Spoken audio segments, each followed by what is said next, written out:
Hi, I'm Tejas. I'm a singer-songwriter from Bombay, and I've been releasing music for the last 10 to 12 years. So, not too young, not too old, but still doing it. My first encounter with music, probably, from whatever my memory can serve, is probably as a 5-year-old kind of picking up. Uh, I distinctly remember this, like as a child. It's like a green, audio cassette box of "Dangerous" by Michael Jackson. No one in my family has been a musician or an artist for that matter, so we were all riding the mainstream trends, whatever was commercial, whatever was pop, we got into. And I suppose I would thank my brother for kind of introducing some of that to me, as older siblings naturally take credit for. So he made me listen to whatever he was listening to until I went to school, made my own friends, and started discovering stuff for myself. But yeah, definitely like Michael Jackson, very, very early on, early MTV and movie OSTs. So like Batman Forever, the soundtrack, Free Willy, all of that stuff. That's definitely, it was I was impressionable and definitely left a mark on me. I think definitely. Of course, my creative process has evolved, it's changed. Maybe it's even circling back. I don't know. I think when I started off, I was very, I was not really proficient in pretty much anything, like the technical side, the engineering part of it, the production part of it. Even just as a guitar player, as an instrumentalist, or as a vocalist, I was still very, very, novice stage at that point. I was surrounded by very, very good, talented people, like my band, who is still with me, Adil, Karwa, and Jahangir, who's an excellent producer in his own right. And the album was produced by Warren Mendonça, so I couldn't have been in more safer hands in that regard.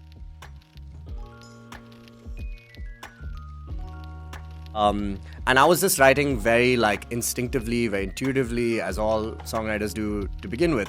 You're not really thinking about, oh, what do I need to write about? It's like whatever is coming to your brain is exiting through your mouth. Maybe singer-songwriters have developed a lot more since when I was still in my early 20s, and they're far more like knowledgeable about the process. But for me, I was still very, very like earnest, and I hope I still retain some of that. But over the years, the process has changed, the workflow has changed. My mind, what I think about, what I want to write about, is far more focused these days. I think less about, when you're starting off, you write a lot about relationships or girls or whatever it is you want to write about, and or love, heartbreak, etc. Those are the things that affect us most, as I suppose, as young people. But now I've been thinking a lot more about my relationships to life. I know it sounds really existential and weird, but it does occur a little later on, when you've kind of exhausted that surface level part. You want to write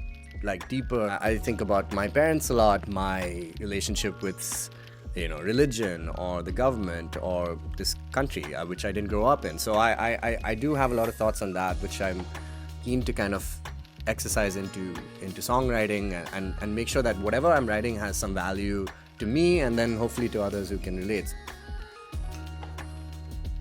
Yeah, from a process point of view, we've become really good at being professionals at music, which is that we have, nobody has all the time in the world anymore.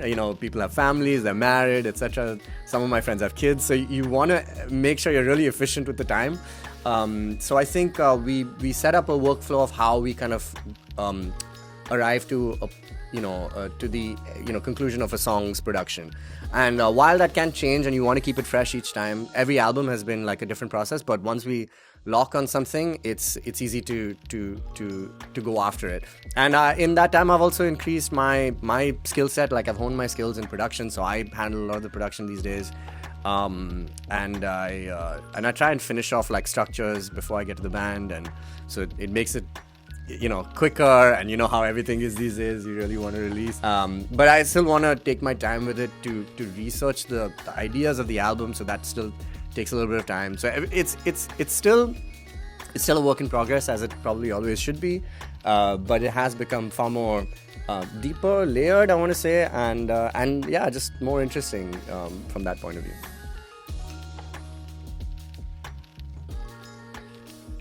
How did I overcome my own fear of releasing music? I don't know. This is a difficult question for me. I've always had a weird self-belief, which is that I always felt like I could write. I don't know why. Maybe I hadn't gone to therapy at that point. But, I didn't have this. I always felt like I could do it. I just didn't think I had the proficiency to kind of like just put it all together, package it in the way that it needed to be. But I was sure about at least one thing, which is that, oh, I can sing and I can put chords together and I can write a song, like I think as a unit. I did have that belief. I didn't really put it out because I didn't actually even know about the independent music scene. I didn't grow up in India, so I wasn't familiar with that. As I mentioned, I've also just kind of had like this pop or mainstream kind of education in music. And it wasn't until I kind of moved to India and started seeing where my friends were going, and then I worked in radio as well. I think the first festival that came around, which was Weekender, I attended it, and then I saw these people on stage, and I've said this story almost to death, but I had two thoughts when I saw people on stage at that festival, which was the second thought was, wow, this is such an amazing thing to happen. But my first thought was, I can do this. I don't know why. I think there was just one thing that I could latch onto, which is that I think I can write a song. That's it. A lot of people, I see a lot of young people kind of go like, oh, I want to believe in myself. I want to do this, but it's so difficult. The best way you can believe in yourself is by doing the work. I think doing the work is the number one thing. Before you kind of get attracted by the idea of like, oh, how's this going to feel? Maybe just make a thing and give yourself something like legitimately to believe in. Like you have to make something for you to go like, oh, I made that. Now what do I feel about it? As opposed to like before you even start, or give yourself a fighting chance. So I think you gotta make something. That's where everything begins. It all starts with the fundamental unit of music, which is like, say, a song or even a verse. I don't know how you wanna approach it, but I genuinely think that once you make something, then you can form an opinion about whether you need to be better. Maybe this is not the direction you want to go in, but that's it. It's all about the work to begin with. Oh, I have so much advice for young Tejas.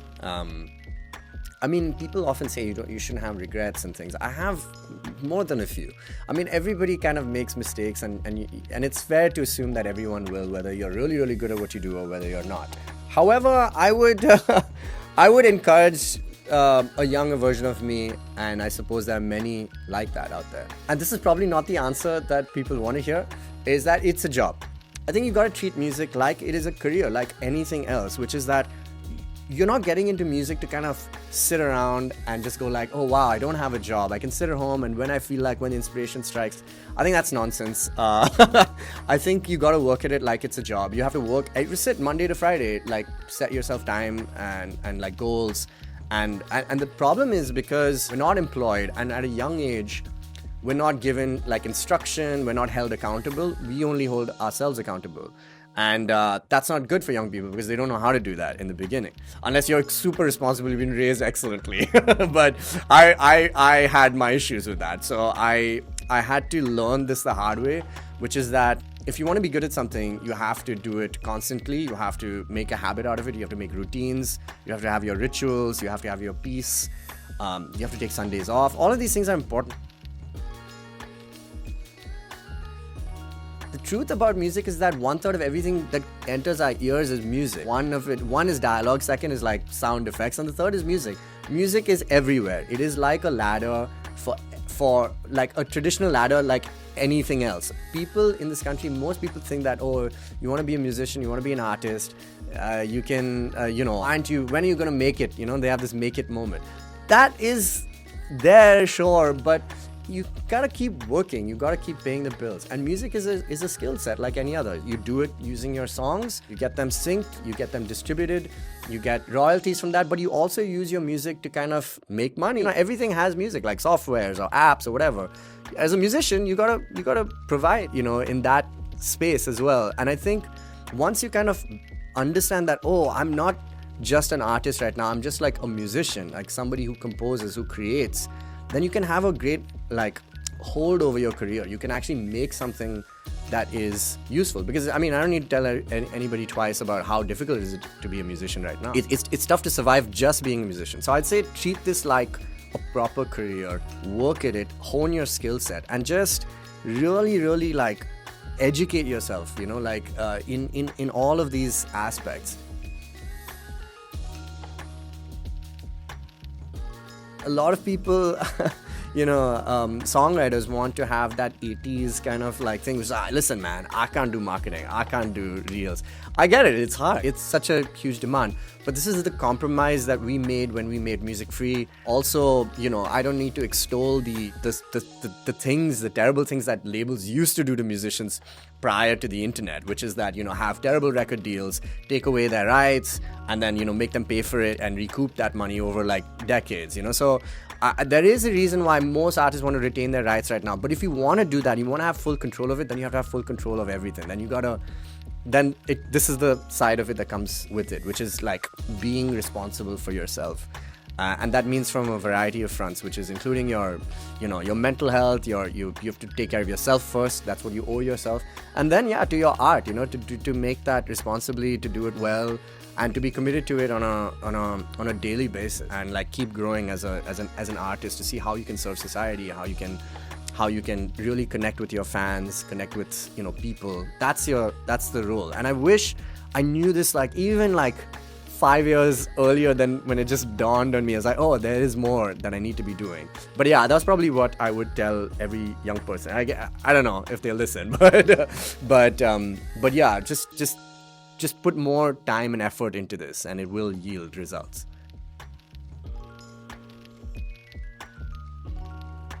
I think, and this is not to dull anybody's ambition or their dreams, but I think understanding the nature of the workplace, the industry we're in, to begin with, is a good way to kind of stay level-headed. Because when you start off, there's no beginning or end. It's like, oh, I'm here right now, I want to be Taylor Swift, how do I get there? So like, there's no like understanding of the machinery, the machinations of how this industry works. I think familiarizing yourself with that is a good way to start, and to kind of keep your ideas grounded. And I think I'm not saying don't dream big. I think that's a very inherent part of this. Like being an artist, that's what's so special about being a musician, right? Or an artist in any form, which is that, oh, I can just have these great dreams and then execute them. But I think if you can understand the difference between goals and like dreams, I think these are like slightly different. Having dreams are good, and it's important to kind of keep them alive always. Like that's your purpose. And then having goals which are achievable, attainable places in your career, which you can actually get to in the moment that you're in. I think that kind of makes your life a lot easier. It makes your steps a lot smaller and more like actually achievable. So I would say understanding the nature of the workplace you're in, understanding the community you're in investing yourself in that fraternity, and getting a grip is so important. Yeah, also understanding the true nature of capitalism, I think, is also a great learning, which is to understand that we live in an economy which has certain rules and the way that it operates, and keeping yourself abreast with how, you know, policy works. These are I don't know how else to put it, but these are important grounding lessons.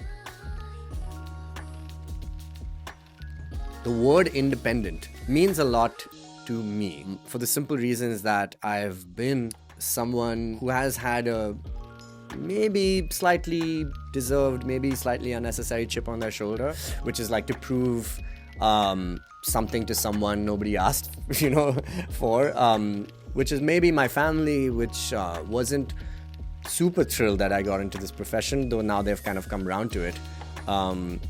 Or maybe to myself, who have always felt like a bit of a rebel without a cause. Maybe now I have a cause. But I think in the larger sense, when I think about independence, I think about this country, I think about being Indian, I think about how we have an incredible opportunity here to shift the focus of, you know, the mainstream pop culture spotlight onto maybe a new space, and that could be us.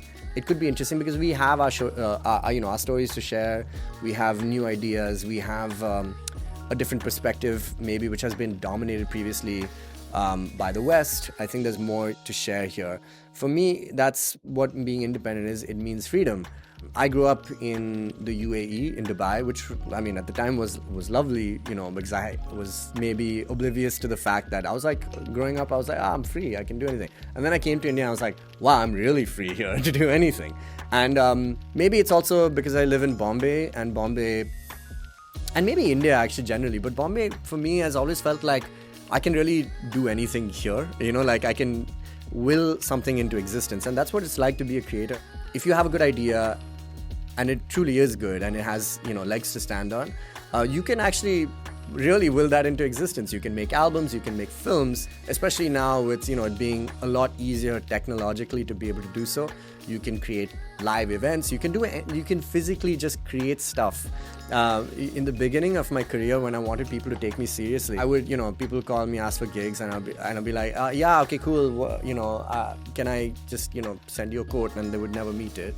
And so I was like a little distraught with this because I was not getting paid. So I just created an email address and a fake record label, and I knew a little Photoshop. So that's all you really needed, which is that you needed a logo, you need an email address, and then you need a formal sounding email.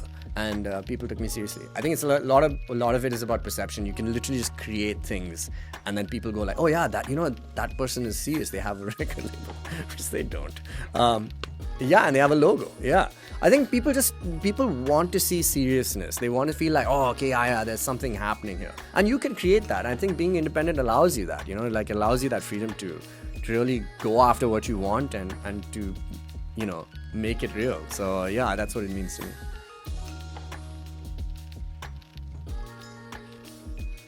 I think when I started out, there weren't too many distributors, so you just kind of had to go with what was available, and that was fine. I think now there's such a range out there, and in my opinion, you want your distribution to be as simplified as possible. Someone that can do the job for you, do it well, and then potentially provide kind of opportunities beyond just distribution.